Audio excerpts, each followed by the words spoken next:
Halo guys, di video kali ini kita bakalan bahas mouse gaming yang menurut aku paling oke di antara yang lain.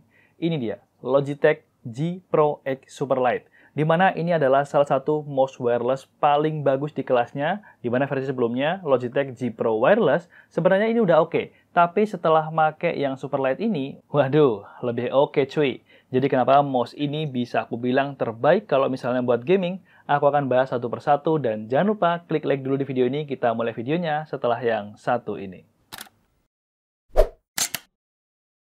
Logitech G Pro X Superlight dibanderol dengan harga 1,9 juta. Agak sedikit lebih mahal dibandingkan dengan G Pro Wireless, dan dengan harga segitu, kita ngedapetin mouse-nya sendiri, kabel micro USB, dongle dan juga extension dongle, stiker, additional PTVE feed, buku panduan, dan kartu garansi. Secara sekilas emang nggak kerasa ada perbedaan antara G Pro X Superlight dengan G Pro Wireless. Tapi kalau misalnya dilihat lebih detail lagi, ada beberapa perbedaan di antara keduanya. Seperti RGB yang tidak ada di seri Superlight, jadi ini pure no RGB. Selain itu untuk indikator baterainya juga jadi tinggal satu di G Pro X Superlight ini. Sementara di G Pro Wireless sebelumnya ada 3 level indikator. Bedanya sih simple buat ngecek baterai di mouse ini. Kayak kalau indikatornya berwarna hijau, maka baterainya masih tergolong full. Kalau kuning berarti tanda-tandanya buat di charging. Tapi nggak usah khawatir, baterai di mouse ini tergolong awet banget. Aku udah gunain selama semingguan penuh, baru berubah kuning indikatornya. Ya masih nyisa di kisaran 40-50%an lah. Selain itu, tombol DPI yang sebelumnya di G Pro Wireless ada di bagian bawah. Di mouse ini dihilangkan dan bisa diakses di Logitech G Hub software-nya. Sebenarnya naruh tombol DPI di bagian bawah mouse ini agak kurang berguna juga sih. Dan untuk set button-nya di G Pro Wireless ada 4, masing-masing sisi ada 2. Sementara di G Pro X Superlight cuman ada 2 di bagian sisi kiri sini guys. Semua perbedaan yang aku sebutin tadi tentunya berimbas ke berat, yang mana ini jadi keunggulan utama dari mouse ini. Dari yang sebelumnya 80 gram jadi cuma 61 gram aja. Dan yang aku kagum sama Logitech, dia tetap maintain desain yang solid tanpa harus bikin mouse dengan jenis honeycomb di mouse ini. Dan jujur personally aku nggak terlalu suka sama mouse honeycomb karena gampang kotor aja dan nggak enak di tangannya menurut aku. So, good job buat Logitech. Mouse ini juga masih pakai konektivitas micro USB, belum pakai USB-C untuk harga segini. Sebenarnya sangat disayangkan, tapi kalau diperhatikan sepertinya ada 2 kemungkinan kenapa Logitech nggak pakai USB-C. Yang pertama mungkin kalau pakai USB-C bakalan nambah berat karena komponen PCB-nya itu berbeda dengan micro USB. Kemudian kemungkinannya kedua, mungkin Logitech mau seragamin sama produk gaming lainnya kayak keyboard misalnya. Jadi biar sama semua pakai micro USB gitu. Tapi sekarang ini emang agak lumayan susah nyari micro USB, jadi ya selalu sedia kabel yang satu ini dan jangan sampai hilang ya. Oke, sekarang kita ngomongin soal bentuknya dan aku suka banget sama bentuknya. Jujur ini adalah mouse wireless dengan berat ringan yang pernah aku coba. Desainnya minimalis dan nggak kerasa gaming banget, which is nice. Handlingnya pun enak di tangan. Glidingnya jujur ini smooth, enak banget karena bobotnya ringan dan permukaan di bagian bawahnya ini dia halus guys. Untuk connection dongle-nya aku saranin buat maksimalin konektivitasnya pakai extension USB-nya yang bawaan dari box-nya. So kita bisa naruh dongle-nya sedekat mungkin dengan si mouse-nya. Khususnya buat kalian PC user yang naruh CPU-nya itu di bawah meja gitu atau jauh dari jangkauan mouse, sebenarnya by default langsung colok ke PC-nya juga nggak kenapa-napa sih. Tapi kalau semakin dekat harusnya akan lebih stabil. Di bagian bawah mouse-nya, Logitech pakai material PTVE yang lumayan besar, ada di bagian atas sini, di sekeliling sensor, dan juga di bagian bawah sini guys. Juga untuk tempat cover magnetik buat dongle-nya ini juga kita bisa replace dengan yang ada lapisan PTFE-nya, dan itu udah include juga di box-nya.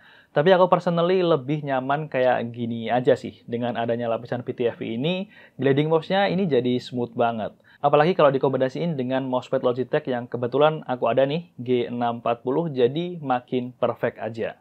Oh iya, kita juga dapetin stiker grip yang bisa ditempelin di beberapa sisi mouse-nya buat nambahin friction di mouse-nya ketika dipakai. Tapi aku pribadi juga nggak pakai karena menurut aku ini udah nyaman, polosan aja kayak gini. Untuk performanya sendiri sih, aku bisa bilang ini yang paling oke ya dibandingkan dengan beberapa mouse yang sebelumnya pernah aku review. Dia lightweight, terus glidingnya ini smooth banget, tombolnya cukup clicky tapi nggak perlu effort berlebihan yang bikin jari sakit kalau lama-lama mencetnya.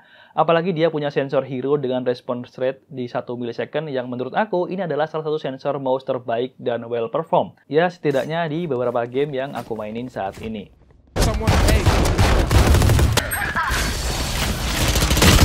One remaining.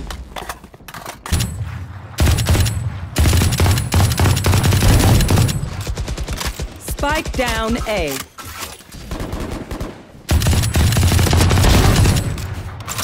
You want to die that way?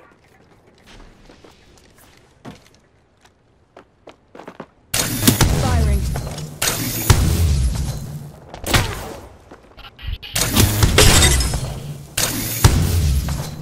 Reloading.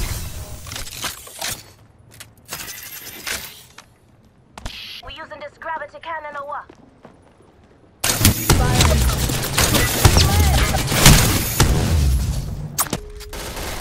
Headshot.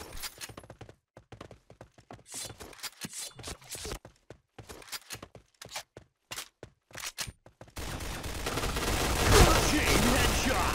Chain killer.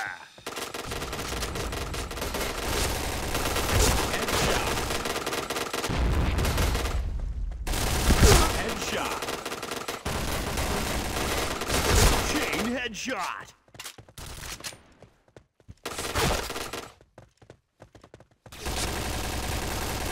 Chain headshot. Fire in the hole. Chain killer. Protection. Chain headshot. Headshot. Helmet protection. Headshot. Headshot. Triple kill. Headshot. Overall untuk performa dari mouse ini selama aku pakai semingguan terakhir, ini adalah mouse gaming terbaik wireless yang pernah aku coba. Tapi memang harga mouse ini bisa dibilang nggak murah buat beberapa kalangan, yaitu di 1,899 juta.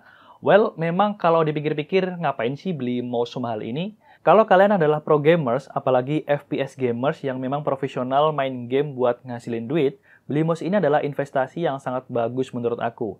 Tapi buat kalian yang mungkin masih ngerasa mouse ini itu kemahalan, Logitech juga ngasih banyak varian mouse gaming yang bisa kalian pilih mulai dari harga 200 ribuan kayak G102 misalnya. Dan sebagai catatan juga, beli mouse ini tuh nggak berarti kalian jadi langsung auto jago gitu buat main game. Mouse ini memang ngebantu banget buat kalian main game, tapi kalau misal setelah punya mouse ini kalian tetap nggak jago main Valorant, ya jangan salahin mouse-nya, itu emang dasarnya kalian aja yang cupu. Setidaknya itu untuk review dari mouse ini. Kalau pengen beli, linknya udah aku taruh di bawah video ini. Sampai bertemu di video selanjutnya. Saya Gilang pamit dan have a nice day.